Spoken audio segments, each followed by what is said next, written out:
the same cycle every year. Business is booming and then bam, you hit the wall and slow season is there. Suddenly you're scrambling to pay the bills, payroll is coming in every week, and you're wondering where all your money went.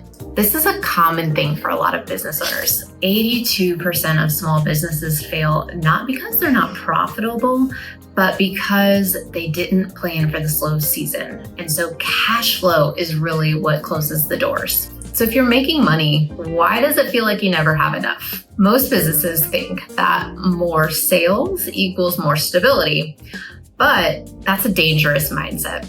The real key is not just making money. You want to manage it correctly.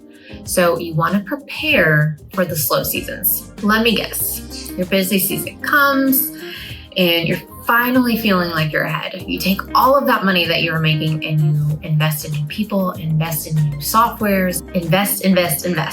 And then the slow season hits and you didn't take any of that extra cash during that busy season to make sure that you were prepared for the winter. Then what starts happening? You're dipping into savings. The savings goes quick because you didn't actually fully prepare for that slow season. You stuck away a little bit, but not completely. You didn't plan ahead.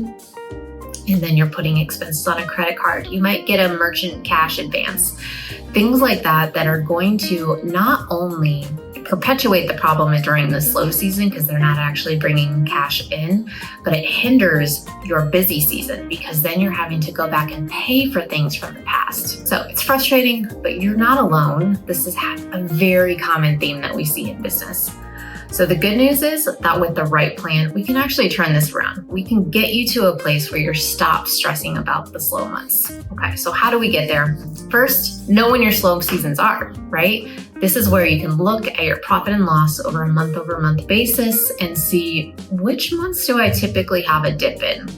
Now, some seasonal businesses are very easy. If you own a landscaping company, then you're probably booming from spring to fall, but then the winter might be a little tough.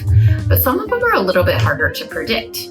Maybe you are in a retail space where, have you ever heard the phrasing, the J months are the terrible ones, so January, June, and July? And it seems like that doesn't make sense, but people's shopping habits change in those months. So really just dial in on your profit and loss and see where your slow months actually are.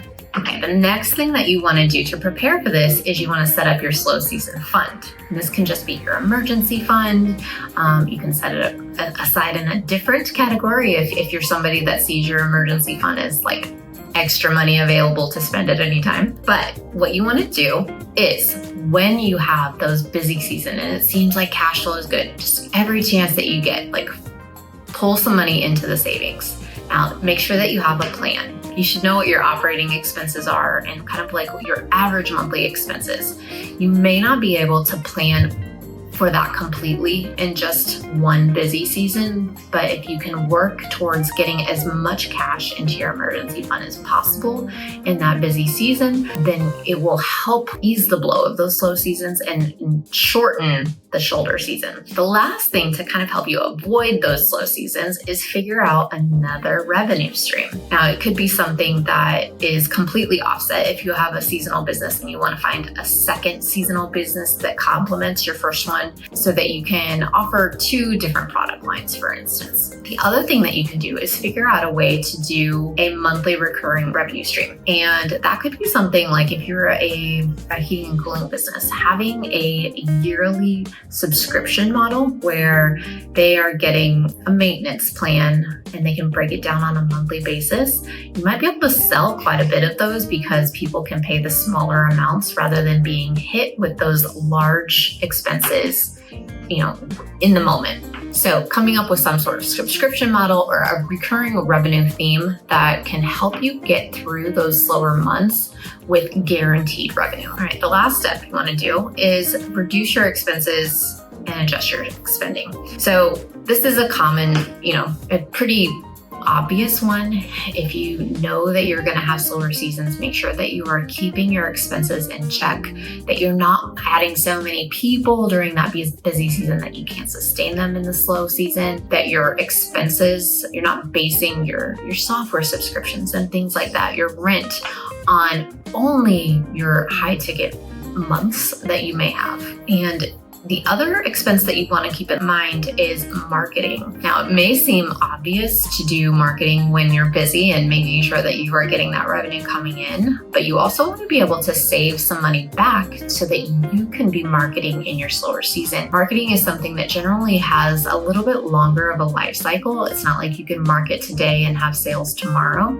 So being able to plan for those slower seasons and making sure that your marketing budget still stays intact will actually benefit your next busier season as well. So now that you have a plan to survive your slow season, let's talk about one more financial challenge that you can't afford to ignore: taxes. Every year, business owners are scrambling to come up with the money that they may owe in taxes, and it might be more than expected. So in the next video, you will learn exactly how to plan for your taxes and making sure that it's not a surprise when it comes. See you there.